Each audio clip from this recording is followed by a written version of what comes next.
Hello friend, यदि आप ई district में इस साथी का यूज़ कर रहे हैं, इस साथी से आय जात निवास आल उसकी आल सर्विसेज का यूज़ कर रहे हैं, तो ये वीडियो आपके लिए बहुत ख़ास होने वाला है। दोस्तों, यदि आप कोई ऑनलाइन करते हैं तो उसका पेमेंट करते हैं, पेमेंट में कुछ एरर आ जाता है जिससे पेज कैंसिल हो जाता है, कट जाता है या कोई दिक्कत आ जाती है, तो कैसे हम उसका सॉल्यूशन निकालें, तो ये चीज़ समझ में नहीं आता है। तो दोस्तों चलिए आज हम बताते हैं इस वीडियो में पूरा सॉल्यूशन। तो चलिए हम स्टार्ट करते हैं। जैसे देख सकते हैं कि हमने यहाँ पर देख सकते हैं कि 10 ठू ऑनलाइन किया है। 10 में आप देख सकते हैं हमने सबका पेमेंट कर दिया है, लेकिन अब आपको दिखाने के लिए हमने 2 पेमेंट बचाया हुआ है। तो चलिए हम एक कॉपी कर लेते हैं, एक कॉपी कर लेते हैं। दोस्तों देख सकते हैं हमने कॉपी कर लिया। उसके आगे हम बढ़ते हैं, यहाँ पर क्लिक करते हैं, यहाँ पर सेवा शुल्क भुगतान इस पर क्लिक करते हैं तो NSDL पेमेंट गेटवे आ जाता है। NSDL के द्वारा ये पेमेंट लिया जा रहा है। तो चलिए हम इसे पेस्ट करते हैं, सबमिट पे क्लिक कर देते हैं।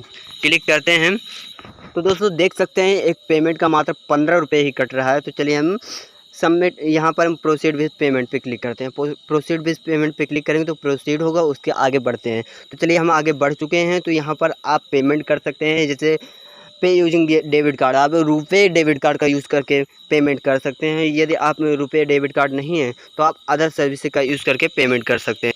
तो दोस्तों देख सकते हैं आप यहाँ नेट बैंकिंग का या इसके QR कोड के माध्यम से या UPI के माध्यम से आप पेमेंट कर सकते हैं। तो चलिए हम बताते हैं, आज हम UPI के माध्यम से पेमेंट करेंगे। UPI के पे हमने क्लिक कर लिया, उसके बाद मेक पेमेंट पे क्लिक कर लेते हैं। मेक पेमेंट पे क्लिक करेंगे, उसके बाद यहाँ पर देख सकते हैं कि कंसेशन चार्ज और TDS GST सब कुछ नहीं कट रहा है इसमें, क्योंकि UPI पे कोई भी चार्ज नहीं कटता है। तो चलिए प्रोसीड पे हम क्लिक कर लेते हैं। प्रोसीड पे क्लिक करेंगे, उसके बाद प्रोसीड होगा। यहाँ पर देख सकते हैं UPI ID मांग रहा है। UPI ID डालने के बाद हम मेक पेमेंट पे क्लिक कर लेते हैं। तो चलिए हम डाल के क्लिक आगे बढ़ते हैं। तो दोस्तों हमने UPI डाल दिया। कंप्लीट पेमेंट करने के लिए ओपन @YBL एप्लीकेशन को ओपन करना है। उसके बाद यहाँ पर सब कुछ ऑथराइज पेमेंट करना है। तो चलिए हम पेमेंट कर लेते हैं, उसके बाद आगे बढ़ते हैं। तो चलिए दोस्तों हम पेमेंट कर लेते हैं, उसके बाद बताते हैं।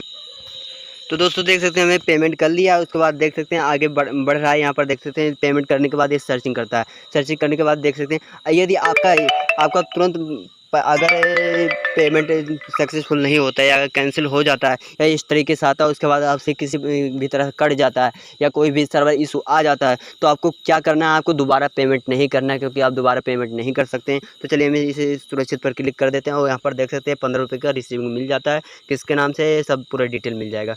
चलिए हम आज इसके बारे में ये बताएंगे कि हम पेमेंट यदि बचा है आपको तो कैसे उसे सॉल्व करें। तो चलिए आपको जिसका पेमेंट भेजा है तो उसका एप्लीकेशन नंबर सबसे पहले कॉपी कर लेना है।